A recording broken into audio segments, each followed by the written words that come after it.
மகாநதி சீரியல்ல இனி எபிசோட்ல நம்ம குட்டி காவேரியை கூட்டிக்கிட்டு நம்ம விஜய் ஸ்கூலுக்கு வந்திருக்கிறாப்ல. அதுவும் ரொம்ப சீக்கிரமாவே வந்துடுறாப்ல.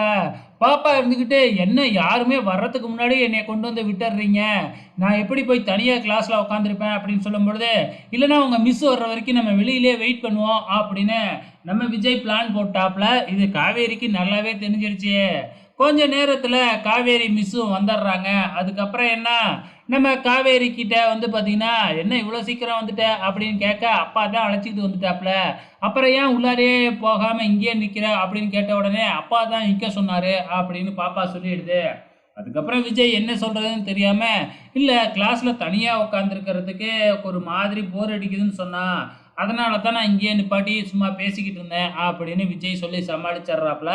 அதுக்கப்புறம் நம்ம காவேரி இன்னொரு பாப்பாவை கூப்பிட்டு பாப்பாவோட பாப்பாவா அனுப்பி வச்சிடுறாங்க. அதுக்கப்புறம் விஜய் கிட்ட நம்ம காவேரி பேச ஆரம்பிக்கிறாங்க.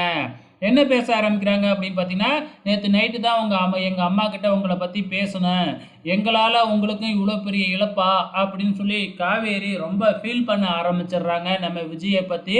ஏன்னா நம்மளால தானே விஜயோட மனைவியை இறந்துருக்குறாங்க அப்படின்னு நம்ம காவேரிக்கு பயங்கரமான கில்ட்டி ஆயிடுச்சாட்டுக்கு. இதுக்கப்புறம் என்ன கேட்குறாங்க அப்படின்னா, நீங்கள் ஏன் இன்னொரு கல்யாணம் பண்ணிக்கல, 5 வருஷம் ஆயிடுச்சுல உங்கள் மனைவி, நீங்கள் ஏன் இன்னும் கல்யாணம் பண்ணிக்கல அப்படின்னு கேட்ட உடனே நம்ம விஜயால் என்ன பதில் சொல்கிறதுனே தெரியல. அவர் மாட்டுக்கும் கிளம்பி போயிடுறாப்புல. நேராக வந்து காவேரியோட வீட்டுக்கு தான் போய் சாரதா கிட்ட இப்படி காவேரி கேட்குறா, நான் என்ன சொல்கிறது, ஸோ நான் என் மனைவியை தவிர வேறு யாரையும் நினச்சி பார்க்கல அப்படின்னு சொன்னால், அதுக்கப்புறம் காவேரிக்கு என்னை கல்யாணம் பண்ணிக்க விருப்பம் இருந்தாலும் என்கிட்ட சொல்ல மாட்டா. ஒருவேளை கல்யாணம் பண்ணிக்கிறதுக்கு ரெடின்னு சொன்னால், என்ன மனைவி இறந்து 5 வருஷத்தில் கல்யாணத்துக்கு ரெடியாக இருக்கானேன்னு தப்பாக நினச்சிட்டானா என்ன பண்ணுறது அப்படின்னு ரொம்ப ஃபீல் பண்ணிக்கிட்டு இருக்கிறாப்புல நம்ம விஜய். ஆனால் நம்ம சாரதா என்ன நினைக்கிறாங்க அப்படின்னா, காவேரி இப்படி கேட்கறதுனால ஒருவேளை உங்களை கல்யாணம் பண்ணிக்கணும்னு அவளுக்கும் அபிப்பிராயம் வந்துருச்சாட்டுக்கு, அதனால தான் இப்படி கேட்குறா. அடுத்த தடவை கேட்கும் பொழுது எனக்காகவும் என் குழந்தைக்காகவும் நான் இன்னும் ஒரு கல்யாணம் பண்ணிக்கலாம்னு இருக்கேன் அப்படின்னு சொல்லிடுங்க அப்படின்னு ஐடியா கொடுத்துக்கிட்டு இருக்கிறாங்க. ஆனால் இங்கே ஸ்கூலில் மறுபடியும் நம்ம காவேரியை கூப்பிட்டு பிரின்ஸிபல் திட்டிக்கிட்டு இருக்கிறாங்க.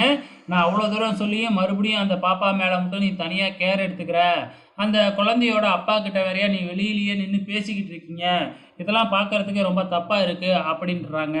ஸோ காவேரி என்ன செய்கிறதுனே தெரியல, ரொம்ப ஃபீல் பண்ணிக்கிட்டு இருக்கிறாங்க. ஸோ ஈவினிங் போகும்போது வழக்கம் போல் அம்மு பாப்பா வெளியிலேயே நிற்கிறாங்க, காவேரி கண்டுக்காமல் போய்கிட்டே இருக்கிறாங்க. ஸோ வரப்போகிற எபிசோட்ஸில் என்ன நடக்க போகுதுன்னு தெரியல, பொறுத்திருந்து பார்க்கலாம்.